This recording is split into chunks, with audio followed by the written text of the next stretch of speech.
Hi, everybody. I'm Tommy Scoville. This is the Tommy Scoville Show. Folks, I want to talk a little bit today about what exactly goes on in the brain when we're doing drugs. Obviously, you feel an effect. It's not what I'm talking about. I'm talking about one of the reasons that drugs become so addicting. Inside the brain, we get a reward feeling. And that reward feeling can come from a lot of ways, which is good news, right? You can get the reward feeling in the brain by working out. You can get the reward feeling in the brain by reading. You can get it by so many different things. Spending time with family, spending time with friends. But this reward feeling that we get in the brain causes the brain to release chemicals that, for lack of a better way to think about it or put it, are drugs. They really are. When a doctor hands you your baby the first time that your wife gives birth, the flood of chemicals that go into your body, it's staggering. You know, the endorphins that get released, nothing in the world feels like that. It really doesn't. I remember in both times, you know, my son and my daughter, but were just staggering, that feeling. Unfortunately, drugs begin to do the same thing. So not only do you get the feeling from the THC, if you're smoking weed, or from cocaine or whatever it is you're doing, you get the high from the drug. But more insidiously, what happens is your brain then releases this chemical that rewards you for giving it the drug. This becomes a massive issue for addicts. So you drink that beer, and so oftentimes you'll hear people who are addicted who say that first sip, they already feel better. Now, obviously, you're not drunk on the first sip. The alcohol isn't even working on the body yet, right? That it's not something that happens. Or a phenomenon that anybody who is addicted to heroin can tell you about, which is bizarre. I always used to I was aware of it when it was happening, but it was so bizarre. You know, when you buy heroin, you wait in a parking lot for somebody to deliver it. It's done through drug dealers that work, and they set up very much like any other delivery service. You call a dispatch, he sends out the delivery guy, and the stress of waiting for that person to show up. Studies have been done that most people on heroin spend 30% or more of their life on the drug waiting for it to be delivered. It's just awful, right? So while you're waiting, you're usually sick. And withdrawal sickness is awful. You know, every single aspect of it is just awful. So you're sitting in the car and, you know, all of the stress is going on. My friend Jack and I spent so much time together in parking lots. And you go, there it is, it's a gold Honda. Oh, that's not the gold Honda, it's a different one. I remember one time in particular, and Jack could tell you the story funnier than I could, but like 6 times he said, hey, there it is, and it wasn't the guy. And I literally said to him, Jack, if you say that one more time, I'm going to punch you in the face. And a gold car would pull in, and he would go, and he would look at it, and no, that isn't it. But the crazy thing is this: the car would pull up, and usually he had the connection or I had the connection, so one of us would jump out of the car and go buy the dope. And when you got back in the car and you had it in your hand, the instant need to get that into your body all of a sudden was just not nearly as important as it was 5 minutes before, because the brain was already saying, we're cool, here it comes. The reward process was already starting.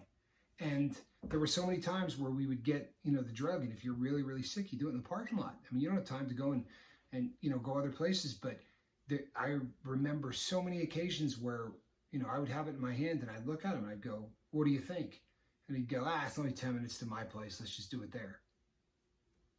If you had asked me 6 minutes earlier before the drug had been delivered, if we could wait 10 more minutes, I would have punched you in the face. But do you understand what I'm talking about with the brain chemistry? Your brain rewards you for the behavior that is so awful. Now, the good news is that with very few drugs, with the exception of very few drugs, I should say, all of this will eventually go away. There is some studies that have been done with methamphetamine that are terrifying, because what is just awful about that drug is that what methamphetamine does is release those feel-good chemicals when you use. So you're not just getting, You know, there's not like the THC gets you high and then you get the brain chemicals. You're only getting high on your own brain chemicals, but it causes them to be released in such staggering amounts. If you take, let's say for easy illustration and easy math, that back to my example of the doctor or the nurse handing you your boy or your girl, right, for the first time. Let's say that's 10 on a scale of 1 to 10 for those chemicals being released into your brain. That's a 10. The first time you walk into a bedroom of someone that you're in love with and you go in there for the first time to be intimate, you know, that's an 8 or a 9. There are all of these things that happen. The first time you kiss someone that you really love, it's obviously going to release more chemicals than the 200th time you kiss that person. But on a scale of 1 to 10, let's say that kiss is a 7, right? If you do methamphetamine and you do it with a needle, you're going to get a 12. Right? It's literally going to release more feel-good chemicals into the body than did the birth of your kid. Whoa! So let's go back to one of the other illustrations. Let's say we talk about being intimate with somebody. Let's say that you inject drugs and then you're intimate with that person and you do this consistently. Is being intimate with that person ever going to feel the same way if you don't have that substance with you? That's insidious. That's terrible. That's frightening. And that's something that the jury is still out on whether or not your brain is ever going to recover. Because with people who have done meth for 25 years, the brain eventually gets to the point where it says, I'm not releasing any chemicals ever again until I get a good blast of methamphetamine. The switch in the brain that is normally thrown by any of the other things we talked about, right? The reward comes from work, it comes from love, it comes from exercise, it comes from a great movie, right? A good meal. All of the things that literally release these chemicals no longer do it. And what you get is something that is commonly referred to as anhedonia, which just means that you've now become this person. You've now become a person for whom nothing is going to throw that switch. Nothing is exciting anymore. Nothing is, you hold your child's hand and it doesn't do what it's supposed to do. So there are exceptions to the rules. Fortunately, alcohol is not one of them. Marijuana is not one of them. Cocaine isn't one of them. Heroin's not one of them. If you quit doing drugs, your brain is going to get back. That brain chemistry will level out.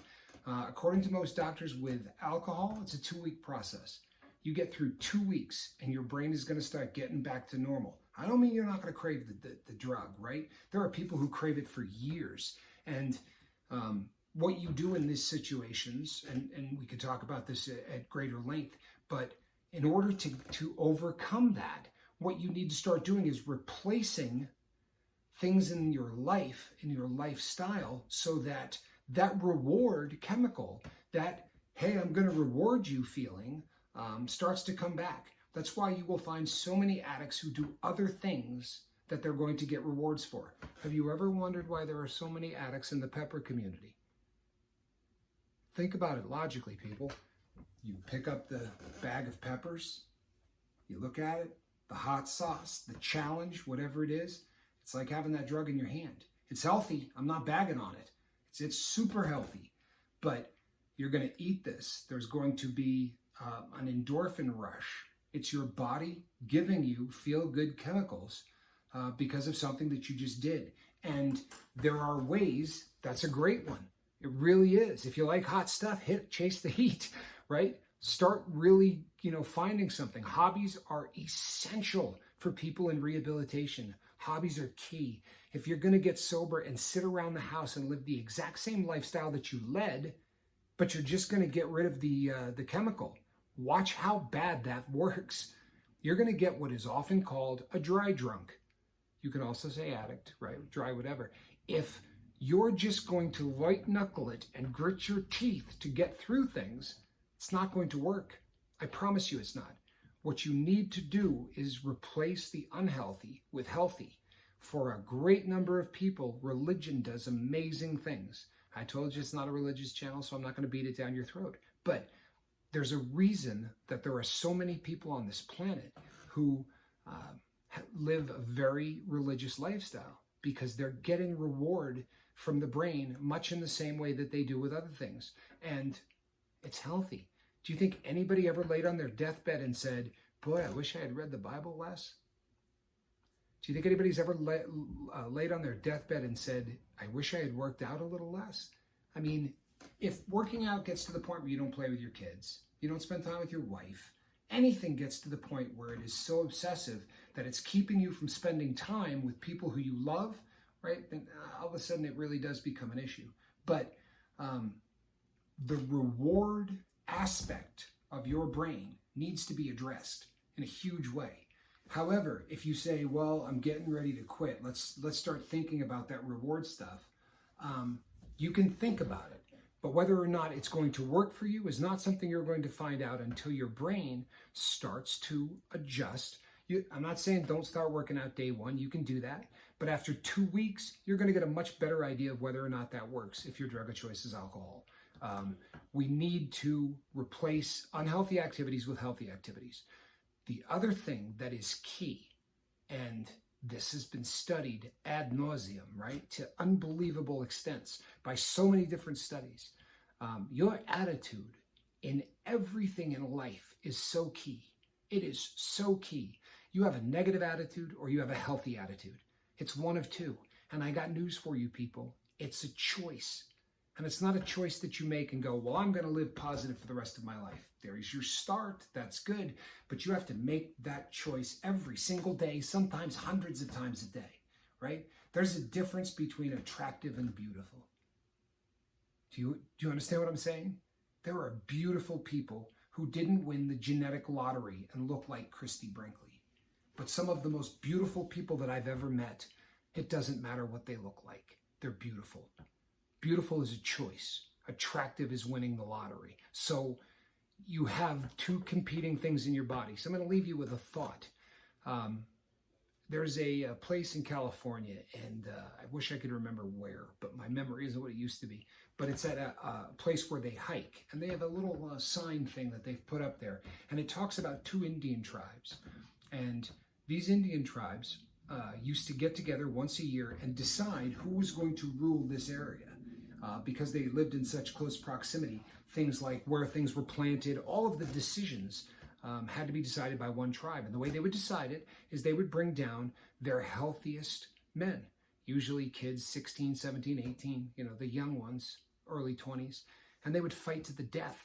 And the last group that either tapped out or there were, these people, were all dead, but the last man standing kind of thing, that tribe was able to make those decisions, but they lost all of these healthy, kids of that age. So now it comes time to plant the corn and do all the things, and there's nobody around to do it except the elderly, because all of the young ones fought to the death. So a wise man in one of the tribes suggested, very respected by both tribes, suggested that instead of doing this and losing all of these people, why don't we do with wolves? Each tribe used to raise wolves. One tribe raised black wolves, and the other one raised a gray wolf. So the gray wolf and the black wolf would come down once a year and fight instead. And they said, well, the concept worked. So for an entire year, they would breed this or get this one bred dog to where this was going to be their fighting machine. And the wise man said, great, what I will do is I will take the two wolves away. I will take them up so that nobody's involved. You can't do anything to the dogs. I'll make sure that they're treated the same, and then I will bring them down and the wolves will fight. And the first year, the gray wolf won, and that tribe got to do things, and nobody's life was lost. And the following year, fortunately, the other side won. And one year it was the gray wolf, and the next year it was the black wolf. And this just continued to happen perfectly year after year. And as the man got older and realized he wasn't going to be around much longer, someone had said to him, boy, the gods, it's been fantastic. What a blessing it is that there's always, one or the other. He said, no. I starve one of the dogs for a week, and he is so unhealthy that he can't win that fight. When I take them up into the woods, one year I starve the gray dog, and the next year I starve the black dog. If you starved him for a day, it might make him, hungry enough, but he would starve him to the point where that dog just could not fight. So today, I want you to think about what wolf you're feeding. Are you feeding the negativity? Is that the wolf that you're going to feed? Because the one that you feed is going to win the battle. Are you going to feed the positivity? I can't tell people stories on here unless I ask permission, but if we were to just sit and think about logically, do you know anybody that's ridiculously positive? Do you know anybody that jumps out right now in your mind as just the most positive person that you've ever come across? I know who you're thinking about. I promise you I do. 2 names are going to come to your head, right? Charlie Mullins is going to come to your head. I guarantee it. Or Debbie, right? Debbie Bartram is just one of the most positive people you'll ever meet on the planet. I love Debbie and I love Charlie. You know what wolf they're feeding, right? Every single day they make a decision to feed that wolf. So I'm going to cut this thing off at 16 minutes. Woohoo! Nice short video, kind of short video. Today, people, feed the positive wolf. Make the decision to be a positive person. It's going to affect every single aspect of your life. And just as importantly, it's going to affect people around you. Charlie Mullins has such an amazing effect on my life. Debbie Bartram has such an amazing effect on my life, and a bunch of others. And you know them. Go through the comment section and read the comments from these people. And you know what wolf they're feeding. Now, they're not born that way. They're making that choice on a day-to-day basis. Someday you might hear stories of people who have everything going against them, but have just chosen to feed the right wolf. I am Tommy Scoville. This is the Tommy Scoville Show. Thank you so much for tuning in. Tomorrow at the same bat time, same bat channel, I will be back. I hope you will. If you dig what I'm doing, subscribe. If you really want to help the channel, tell 4 or 5 people that you think this might be something they ought to check out. That would be awesome. If you want to hit a thumbs up, I would appreciate that. If you want to hit a thumbs down, knock yourself out. But have the heart to tell me why. I do appreciate you. God bless every one of you. I love you. We'll see you tomorrow night.